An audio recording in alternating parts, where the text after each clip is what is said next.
Hey Switchheads, how's it going? Kanan here, hope you're all well and welcome to my review of Stitchy in Tooki Trouble.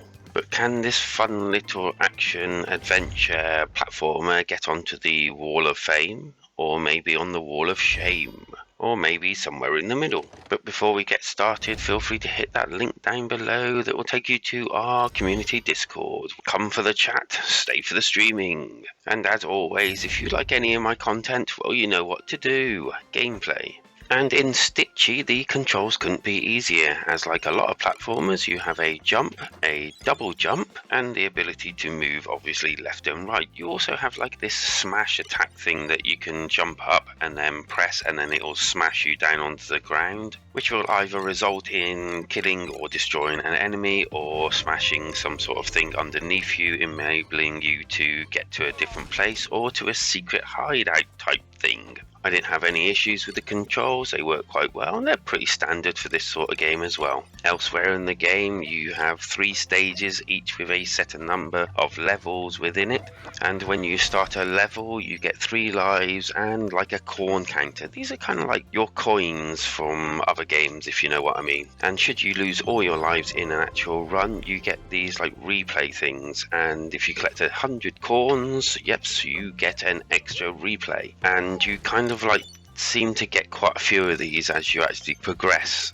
As when you actually kill creatures, you get some corn, you run into them during the actual gameplay, and also there are like boxes where you can get an extra life, or you can get extra corn, like a bundle of them as well. And when you finish a level, you also get a load of corn in that as well.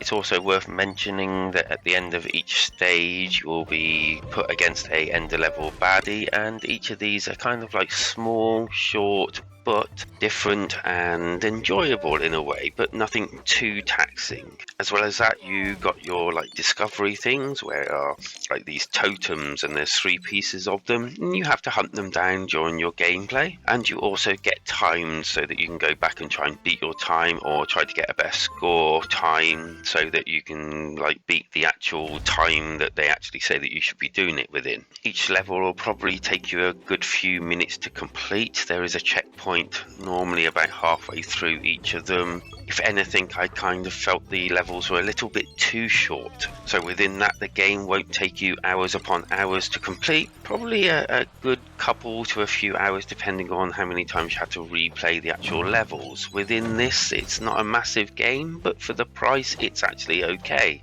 As well as the actual platforming, there are also, which was a bit of a surprise to me, kind of like a on-rails, like mining cart levels, kind of what you've seen in other games, and you know, that was okay. I just didn't enjoy that as much as the actual platforming. I also get the impression when I'm playing the game, it's not made for the really hardcore platformers. It's kind of like the people that are the lower end of the spectrum to, you know, the middling.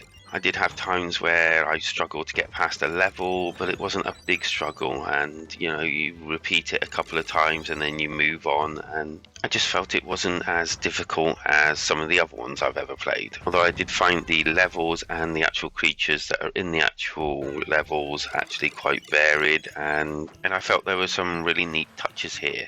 And that really does bring me nicely onto the graphics, which were actually really nice. I felt they were quite detailed, and there were some lovely touches here, such as like the sections where you had to jump from platform to platform, there being water underneath. You can see people in the background on those like little blow up donut things. That was pretty cool. Also, when the actual creatures dove into the water, when the water was up, you could actually see them underneath the water. That was a good effect as well. And there was loads of little touches like that dotted all around the actual game, and yeah, it actually kind of put itself above a lot of the other platformers for me graphically. There was one thing that I didn't like about it, which was the fact that when you actually collect parts of these tokens, the screen slowed down and the actual token thing sort of like went into your view. And this wasn't so bad most of the times, but sometimes there are actually creatures in front and you were doing some things, and then when it sped back up again, as a result you ended up losing one of your hearts. This didn't happen all the time, but when it did, it was slightly annoying. As for the audio, well, that was okay. okay, the music was okay, the actual noises and all that everything made was again okay. It felt a bit weird that everything else was looking really nice and a bit special, and they did a bit different things here and there, but for the audio it was kind of okay.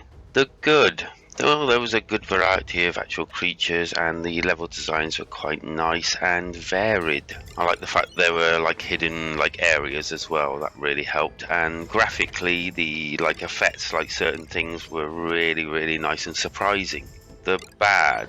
For me, I think the sound was a bit, I mean, it wasn't bad, it was just okay, especially when you've actually gone to all this effort to like do something different and be different elsewhere. But then when you got to the audio, you were like, this will do. The score. By no means is the sound a game breaker in any way, shape or form, and for the actual price I think I'm going to give Stitchy a 4 out of 5. I thoroughly enjoyed my playthrough. It was fun, it had some different moments, it had some unlockable things and a few extra special things that you can do like once you've collected a certain amount of things, and it does have a little bit more of a replayability about itself. But that's just me, and that's my own personal view on it. As for my alternative, I'm going to go for Crash Bandicoot Insane Trilogy. I have played this, in fact I played the originals when they first came out, and I actually really enjoy them, and it's definitely well worth a pick up after you're done with Stitchy.